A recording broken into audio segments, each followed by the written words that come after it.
Hi, I'm Dorian Bencoil with Teaming Media on behalf of the IAB. We're here with Doug Weaver, who's the head of the Upstream group. Tell us a little bit about what you do, Doug.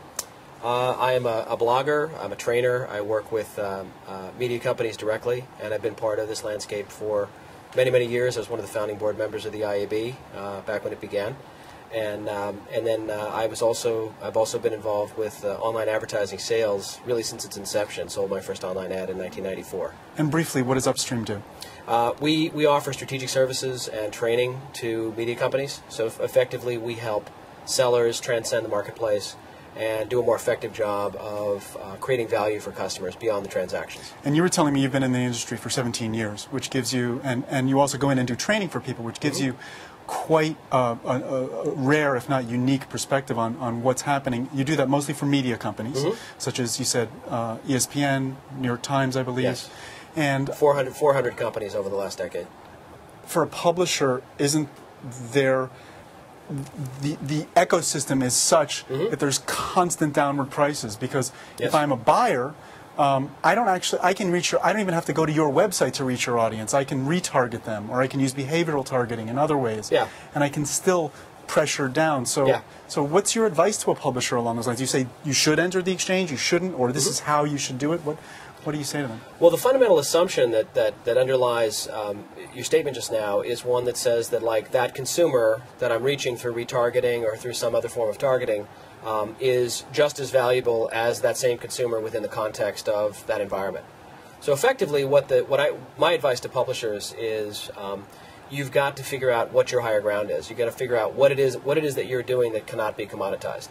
And I think that some of those answers are around content integration. It's actually weaving those advertisers into your site. It's charging the significant premiums for placement on your sites in sponsorship positions and things like that. But isn't that your own sales force and not an ad exchange? That is your own sales force. Yes. So ideally, you would have your entire inventory sold by your sales force and not even have to go to a network or exchange. Which frankly is not a terribly realistic solution for most publishers, right? Here's what most publishers face. Many of them have 50, 60, 70% of their inventory unsold, right? Their sales force may only sell as little as 20, 30% of their inventory in some cases.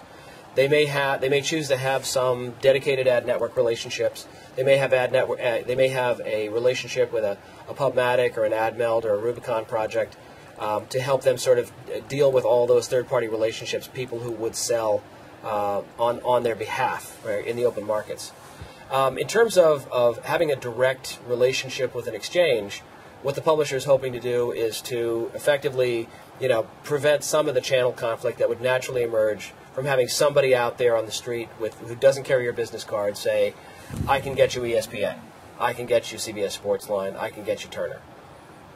And speaking of which, two of those three companies don't participate with ad networks at all. Okay. Turner and ESPN. But they do with exchanges? Well, I think what you're starting to see with, and I can't speak specifically for those companies because they haven't made any public announcements about this, but what you are seeing today is that some of these high-quality sort of premium publishers are starting to look at the option of creating private exchanges. In other words, I won't put my inventory into the Right Media exchange or the Google exchange. What I will do, however, Right Media, of course, is Yahoo's. Yes.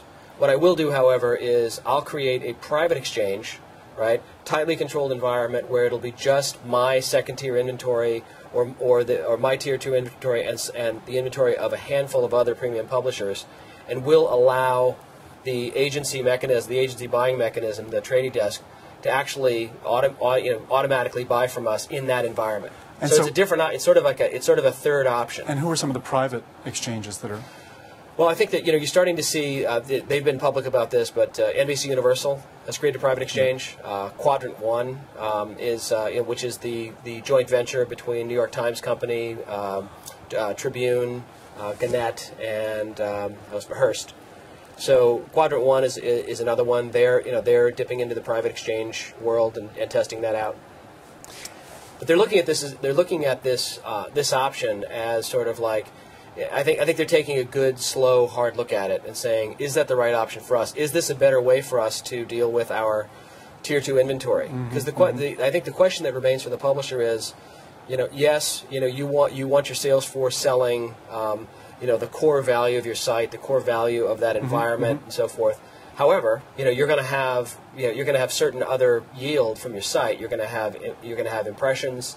You're going to have page views that are going to go unsold. So, are you better off ignoring the public marketplace, ignoring the automated marketplace entirely, or finding a way to work with it? And I think that's what the private exchanges and maximize as much as you can the revenue on every individual impression. Exactly. And a lot of what you do is training. What do you find is most in demand now for training that maybe wasn't, in demand a year or two ago? Yeah, one of the things that I've seen is that traditionally I've done a lot of work with content publishers. Right, that was the core of my business for many, many years. Content publishers were locked in on that value proposition of help my sales team sell more of my inventory. Exactly what you talked about earlier in the interview. Right, sell more of my stuff.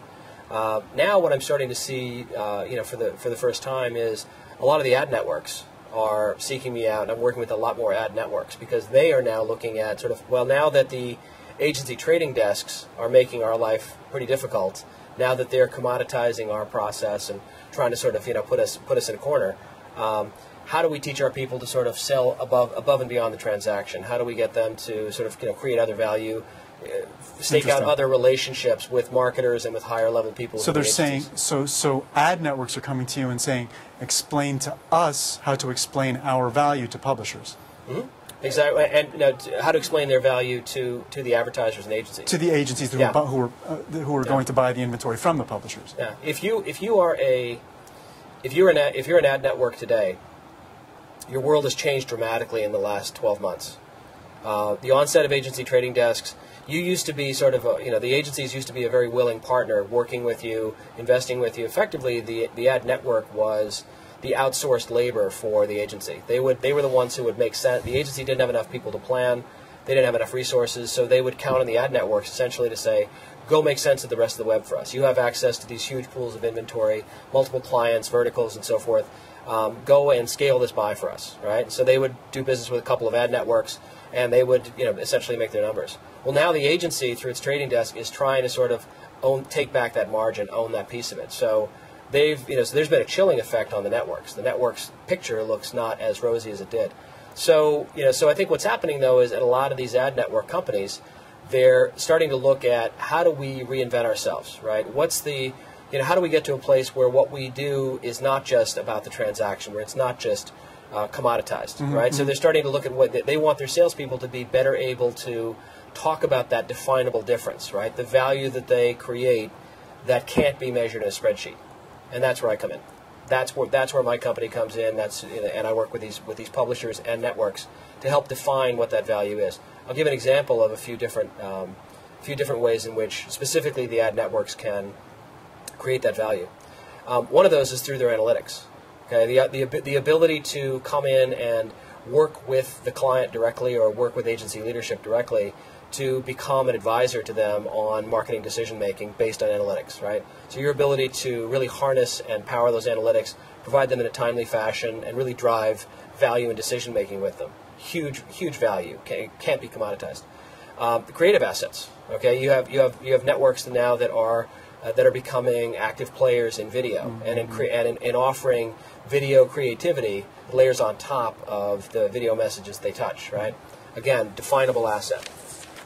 You have, and this is going to sound old-fashioned, but you have the level of service, right? There is a value in doing business with a company that can actually own and give you a great process in return, which frankly is, I think, where a lot of the agency holding companies, their trading desks, may be falling down. They're not doing as good a job of really servicing the business and making sure that everything's bulletproof as the ad networks may have been. The ad networks have just been at it longer. Well, Doug, thank you very much. My pleasure. Thank you for having me.